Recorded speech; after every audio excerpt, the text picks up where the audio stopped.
પ્રભારી સચિવ શ્રીમતી મમતા વર્માની અધ્યક્ષતામાં આજરોજ ન્યૂ કોન્ફરન્સ હોલ કલેક્ટર કચેરી પાટણ ખાતે એસઆઈઆર અંતર્ગત જિલ્લા કક્ષાની સમીક્ષા બેઠક યોજાઈ હતી।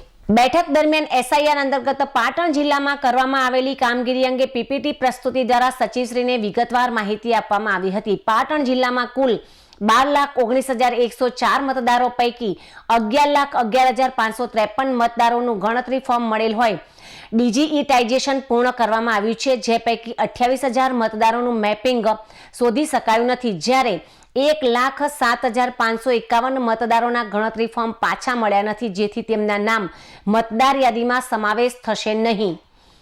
બેઠકમાં જિલ્લામાં નોંધાયેલ 25,425 મૃત્યુ પામેલ મતદારોના નામ મતદાર યાદીમાંથી દૂર કરવાની કાર્યવાહી તેમજ 13,034 શોધી ન શકાય તેવા કે ગેરહાજર મતદારો અંગે લેવાયેલ પગલાં અંગે પણ સમીક્ષા કરવામાં આવી હતી। સાથે જ મતદાર યાદી સુધારણા કાર્યક્રમ અંતર્ગત ભરાયેલા વિવિધ ફોર્મ એટલે કે નવા નોંધણી સુધારા તેમજ સ્થળાંતર તથા નામ કાપવા અંગેની પ્રાપ્તિ બાદ થયેલી કાર્યવાહી અંગે પણ ચર્ચા કરવામાં આવી હતી। ડિજિટાઇઝેશનની કામગીરીમાં પાટણ જિલ્લો સમગ્ર રાજ્યમાં દ્વિતીય ક્રમાંકે હોવાનો ગૌરવપૂર્ણ ઉલ્લેખ કરવામાં આવ્યો હતો। સમીક્ષા બેઠક દરમિયાન પ્રભારી સચિવ શ્રીમતી મમતા વર્માએ મતદાર યાદીની ચોકસાઈ, પારદર્શિતા અને સમયબદ્ધ પૂર્ણતા માટે જરૂરી સૂચનાઓ તથા માર્ગદર્શન આપ્યું હતું, તેમજ બાકી રહેલી કામગીરી ઝડપથી પૂર્ણ કરવા સંબંધિત અધિકારીઓને નિર્દેશ આપ્યા હતા।